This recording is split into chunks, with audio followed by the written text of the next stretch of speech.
Welcome back, dragon lovers. I'm saying dragon lovers, but I'm referring to all of you because let's face it, who doesn't love dragons? I mean, dragons are amazing, they're magical, they're powerful, they're beautiful, and they also star in this book, His Majesty's Dragons. And let's talk for a moment about the fact that I'm recommending a book and I actually have it physically to show you. That's a new thing. Anyway, His Majesty's Dragons by Naomi Novik.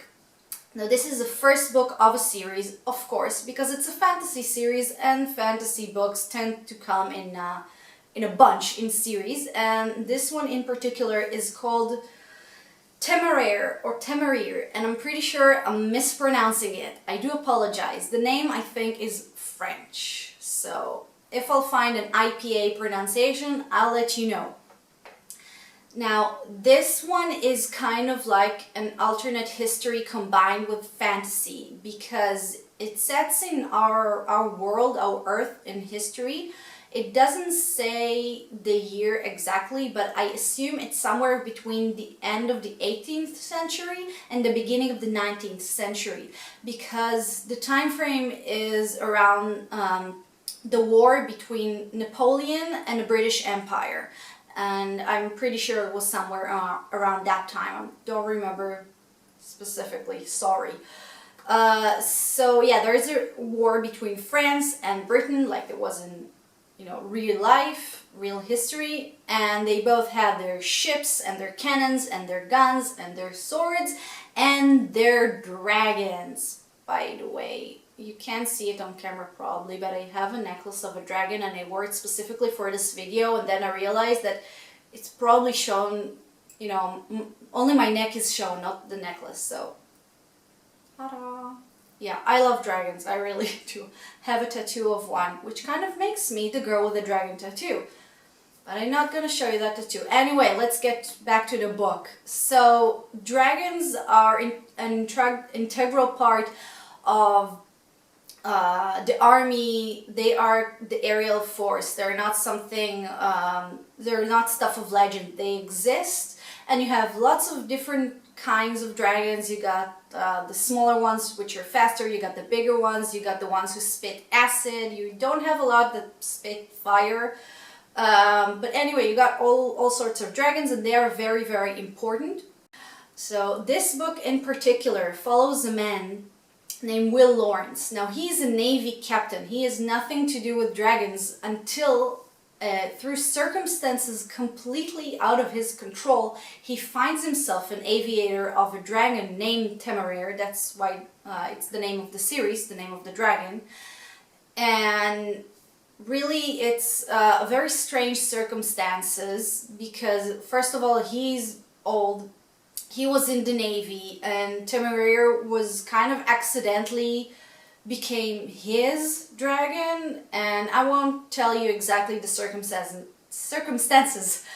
obviously, but they are being brought to this facility where they are going to train, and they're kind of a peculiar couple there because of these unusual circumstances. Moreover, Temeraire itself is a very, very unique dragon. At the beginning, no one has any idea what kind of a dragon he is, and they don't know how big he's going to be, they don't know what his powers are going to be. He is very young, all throughout this first book, which is the first that I've read so far. So they don't really know how he's going to be when he grows up, so that's very interesting as well. Furthermore, he is extremely intelligent. So he's kind of a mystery on his own because no one knows what's going to be with him, and he himself obviously doesn't know.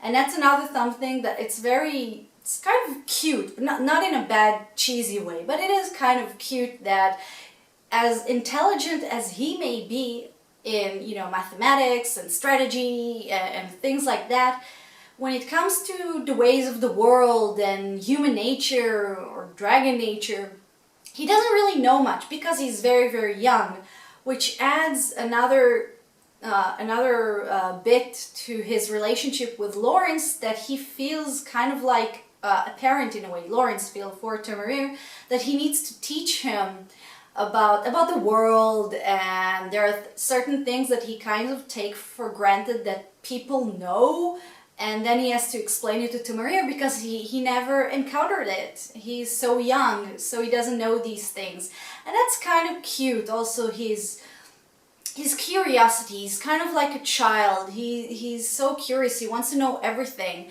and because he wasn't hatched directly into this environment of training, he kind of have another idea about the war, about independence, about free thinking, which is something that as a soldier in war is not something that the commanders are really strive for, because you're supposed to follow orders as a soldier, as part of the army.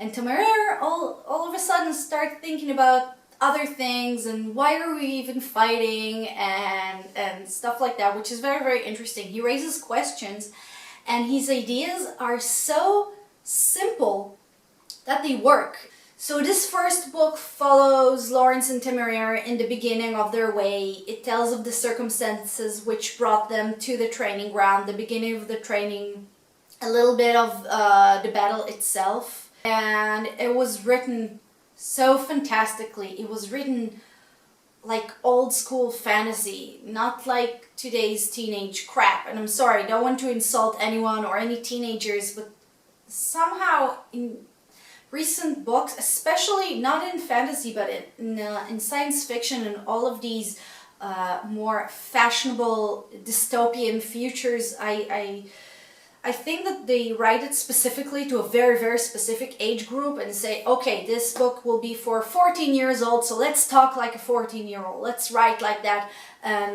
The main characters will also be 14-year-olds and they will talk like 14-year-olds and everything. And this one is written in such good language, and to tell you the truth, it was a challenge. There were some words that I had no idea what they mean. This book was pretty challenging in a very good way. I loved the writing. I really missed reading something written so well with such a rich language. And remember, it happens a few centuries ago, so you know the way the people talk was a lot different than today. It was really, really great, and obviously I recommend this book if you like fantasy, if you like, you know, big, epic. I don't know how epic it is, but it's a series. I think that right now she's writing the 9th, maybe?